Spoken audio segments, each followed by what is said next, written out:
So we were on the subject of emptiness, and we were talking about the emptiness of a pen, and we were asking, well, how the heck is emptiness going to help me? You know, so if understanding emptiness is important, then what does it do for me? How can it help me get the things I want, be in the relationships I want, help other people? Why should understanding the pen help me and other people? So we were just talking about how the pen is like a blank movie screen. The emptiness of the pen means that the pen is like a blank white movie screen. And then we said that if a dog came in the room and they looked at the same object, they might see something that they would like to chew on. And if a human comes in the room and looks at the very same thing, they will see a pen and they will see it as something to write with. So we concluded that the pen must be coming this way, and the pen is not coming this way. If it were coming this way, then the dog would see a pen also, or else I would want to chew it, which I do sometimes. So then we talked about, is it voluntary what my mind is doing? You see, if my mind is somehow putting an image of a pen on this thing, if something is coming out of my mind and making me see a pen, laying a pen on this object, if that's coming from my own mind, is it voluntary? Is it something I can just choose to do? You see, because then things would be exciting. And that's the idea of positive thinking, and just be positive, be happy, and then things will change, you see. You can call it wishing, you can call it wanting, you can call it positive thinking, you can call it praying. It doesn't matter. Can I just close my eyes? If the pen runs out of ink, since the pen is coming from me, can I just close my eyes and wish more ink, more ink, more ink? If I'm just positive, if I think positively, will the problems in my life change? Will my boss become a nicer person?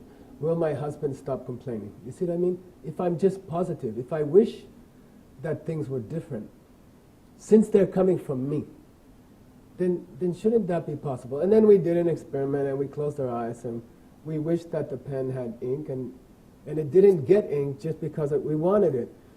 So we can conclude that the pen is coming from me. Whether it has ink or not is coming from me. But it's not something voluntary. I can't control the process in the present moment. Can I control it in the future? You see what I mean? Can I make things happen? Even if I can't wish things into being one way or the other now, is there some process? Is there some way in which I could create the world I want and the relationships I want on the blank screen, on the emptiness of the world, which is filled in from my mind like a movie projector? Can I make things happen that I want to happen? And I did, okay? I did, all right? My Lama challenged me to make a lot of money for refugees. He challenged me to start a business in New York. It was the last thing I wanted to do. I have no interest in business.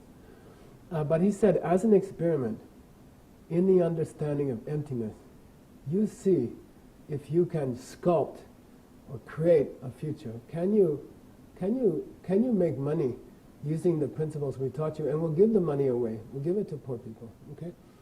And I did. And he taught me how to do it. You see, you can create your future. You can create the world and relationships that you want because they are coming from your mind. But you have to understand how they're coming from your mind. If you don't understand how they're coming from your mind, and you just try to wish a relationship to be a certain way, it's not going to work. And you know that because you tried. There's nobody who's having a bad relationship that wants to have a bad relationship. They're all wishing it would be good. But wishing doesn't change it. So how do you change it? Well, then you have to understand, why is it you're seeing a pen? What makes your mind project a picture of a pen onto this object? And that picture is so good that you can use it as a pen, all right? We're not just talking the mind makes up something. We're talking the mind making up a thing which is so good that it works. And you can write with it, or money. You can make money that way, okay? So we just have to understand how to put an image in the mind that is so strong that it becomes reality. How do you put an image in the mind that is so powerful that it becomes what happens to you next week, you see? And for that you need to understand seeds in the mind. We say that if you understand how to plant a seed within your own mind, then you can create the world you want. You can have the income you want. The company he asked me to make is now $250 million, 10,000 people working there. And it was all created from seeds in the mind. So how do you put a seed in the mind? If we just give a small example of a pen, and we understand how to put a seed in your mind, how to plant a seed in your mind, then you can run with it. You can take it from there. You can create the relationship you want. You can improve your health or your appearance. You can make money, and you can change the world. I mean, that's the whole point, isn't it? You could create a world that doesn't have hunger or war.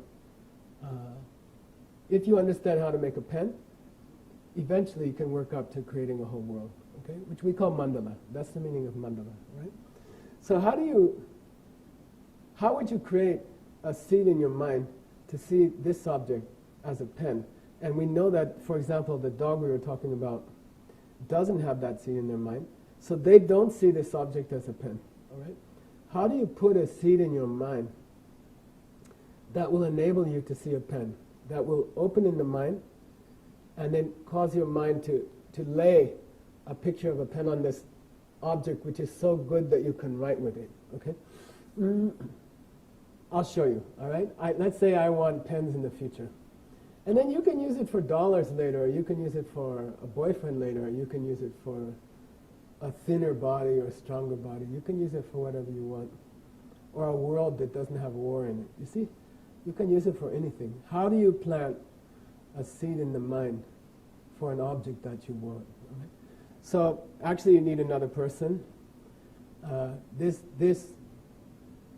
plant a seed in the mind requires other people. You need other people. So for a seed planter expert, other people become very valuable and precious. You need other people. You can plant a seed with yourself, but it's very weak and very small. You need other people with whom you can plant a seed. So let's say I want pens next week. In my future, I would like to have pens. And again, it could be a boyfriend, it could be a stronger body, it could be $1 million. It doesn't matter. Or a world that doesn't have war. I want to see something a week or 2 weeks from now. How do I put the seed in my mind that will enable me to see that? So you look for someone who needs what you want. You see, let's say I need pens. I want pens. I would like to have pens in my world next week or 2 weeks from now. So then I have to look around in my life. I need to find people who need what I want, you see? I need to find, in this case, someone who wants a pen. If I want money, I have to find people who desperately need money. If I want a new relationship, I have to find someone who wants a relationship. If I want to create peace in the world, I have to find and help people create peace, okay? So, in the case of a pen, I look around and I try to find someone who needs a pen. I'm very sensitive to people who need a pen. Or I'm very sensitive to people who are looking for a new relationship. When I spot one, I jump on it and I grab them and I say, you need a pen. They say, yes, I really need a pen right now. Then I take my favorite pen. This happens to be my favorite kind of pen. This kind of pen is hard to get. It's from Japan, and I really like them. So I take my favorite pen and I say, okay, I understand you need a pen. Then I slowly offer it to them, okay? My hand, by the way, my mind is watching my hand, right? I am watching one hand with a pen that is approaching another. This is the other person's hand. And my mind is like a video camera. My mind is watching my hand go down to the other person's hand. And then there's a very crucial moment when the pen touches the other person's hand. And with the thought that I would like them to have the pen because they need the pen right now. Watch. I release the pen. I let go. And that's called giving. That action, that moment of thinking they need this thing and I will give it to them. And you release you hold on your own pen.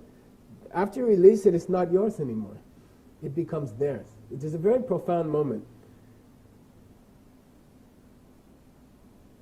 Mine, mine, mine, mine, yours. When I go from mine to yours, when I think this pen is no longer mine, now this pen is yours, that perception, that thought plants a seed in my mind for a pen. All right? That's cool. That's really cool. That moment of thought puts a seed for a pen in my mind. Then you should ask me a question. You should say, what's the point? You know, you already have a pen. Why go give a pen if you're putting a seed in your mind for a pen? Why not just keep the pen? You see, that means you don't really understand the nature of seeds. Seeds are amazing. Think about the seed which created your body. Okay, there was a little tiny thing, looks like a tadpole, sperm from your father. And then there was a little thing that looks like a donut, or I don't know what it looks like. It's the egg from your mother, right? And the red egg and the white sperm. And then they meet. It's only a few cells. Meet each other at your conception. And then for 50, 60, 70 years, your body is sustained by those few cells. Those seeds, those two seeds, are strong enough. They have some amazing, miraculous power within the two seeds that for 50, 60, 70 years, all of the cells of your body, trillions upon trillions of cells, even at any given moment, are created from the two. The same is true of mental seeds, okay? Don't think it's less than that. Putting inside of my mind a single seed for a pen, okay? I give somebody a pen. When I release the pen, a single seed is planted within my mind. And then you have to get the feeling of how strong that is. That seed will grow in the same way that an acorn grows into an oak tree. It's not that I get one pen back in my life by offering someone else a pen. When I offer someone else a pen, and a single seed is planted in my mind, then that multiplies in the subconscious. Over time, that single seed multiplies constantly. And then many, many pens will come back to me. You see, because pens don't come back to me. It's that seeds are planted in my mind to see an object as a pen. And then that happens over and over again. That seed will be repeated over and over again. Okay, so pens are not so important. But what about if you wanted a relationship that was sustained? The relationship wouldn't go through that normal thing where it's really nice in the beginning and then it starts to go downhill. If you understood the seeds which created a relationship, then you could make a relationship which got better every year and sweeter every year. So let's talk about that next.